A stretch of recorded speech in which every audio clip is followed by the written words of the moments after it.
आप सभी ने फौज को अपने करियर के तौर पर चुना, आप सभी फौज में गई, शॉर्ट सर्विस कमीशन में, अब आप सब रिटायर्ड है। मैं शुरुआत करती हूँ कैप्टन मंजुला आपके साथ ही स्टूडियो में मेरे साथ मौजूद हैं। एक महिला के लिए आर्मी को अपना करियर ऑप्शन बनाना, क्या माइंडसेट होता है? आपने क्या सोच के इसे अपना करियर ऑप्शन चुना और कैसे ये अलग है बाकी करियर से, क्योंकि आप आर्मी में भी सेवा दे चुकी हैं और अब सिविल में भी हैं? कैसे वो अलग था आपके लिए तजुर्बा? शीतल, दो चीजें हैं। जब हमारा टाइम था, जब हम लोग कमीशन हुए थे, तब सिर्फ 5 इयर्स का शॉर्ट सर्विस कमीशन था। तो जो हमारा माइंडसेट उस टाइम पे रहा था, हमें ये लगा था कि आर्मी एडवेंचरस करियर है, बहुत ही प्रेस्टिजियस है।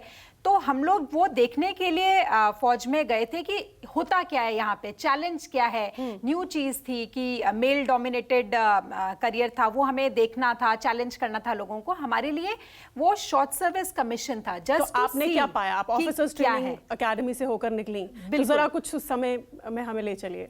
हाँ, तो पहले तो मैं आपको स्टार्टिंग से बताना चाहूंगी, अगर आपके पास टाइम है तो। एक बहुत ही ब्यूटीफुल हमारी जर्नी हुआ करती थी। वो थोड़ा इम्प्रेशनेबल सी एज थी जब हम लोग बहुत जल्दी किसी भी चीज से इम्प्रेस हो जाते हैं। कभी किसी डॉक्टर को देख लिया तो मन करता था डॉक्टर बनो, कभी किसी आपने लॉयर को देख लिया तो मन करता था लॉयर बनो करके।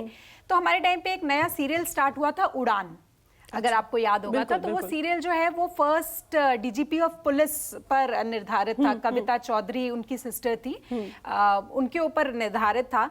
तो सबसे पहले वुमेन को मुझे अपना चाइल्डहुड का याद है, सबसे पहले किसी वुमेन को जो मैंने यूनिफॉर्म में देखा था वो थी कविता चौधरी ने उनकी भूमिका निभाई थी। तो वो इतना ज्यादा मुझे इम्प्रेस और इतना ज्यादा इम्पैक्ट किया था उनके पर्सोना ने, उनकी पर्सनालिटी ने, कि तब मैंने सोचा था कि अब डॉक्टर इंजीनियर बाकी कुछ नहीं बनना है, बस पहननी है तो यूनिफॉर्म ही पहननी है। जब आप वहां गई, आपने ये डिसीजन लिया, आप गई, आप सिलेक्ट हुई, उसके बाद आपने क्या महसूस किया? किस तरह की ट्रेनिंग होती है महिला ऑफिसर्स की?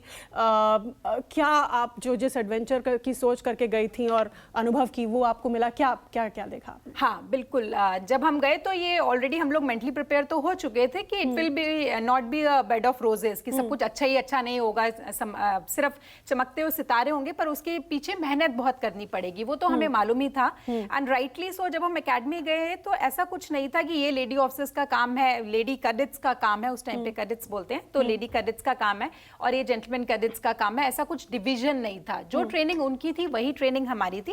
इनिशियली हमारी ट्रेनिंग जो थी 6 मंथ्स की होती थी और जेंटलमैन कैडेट्स की 9 मंथ्स की होती थी। This is the only difference. तो अभी जो है वो बढ़ गई है ट्रेनिंग। बट देन अदरवाइज जो करिकुलम था, जिन क्लासेस में हम जाते थे, जो फिजिकल टेस्ट वगैरह थे, वो सब कुछ सेम होता था।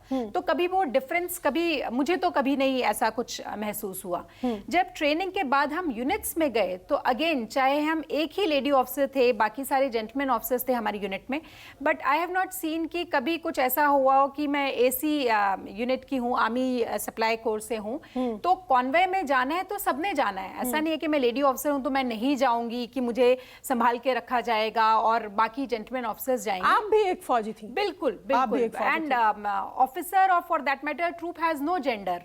फौजी है, चाहे वो lady officer, no gender no religion, countries. Absolutely.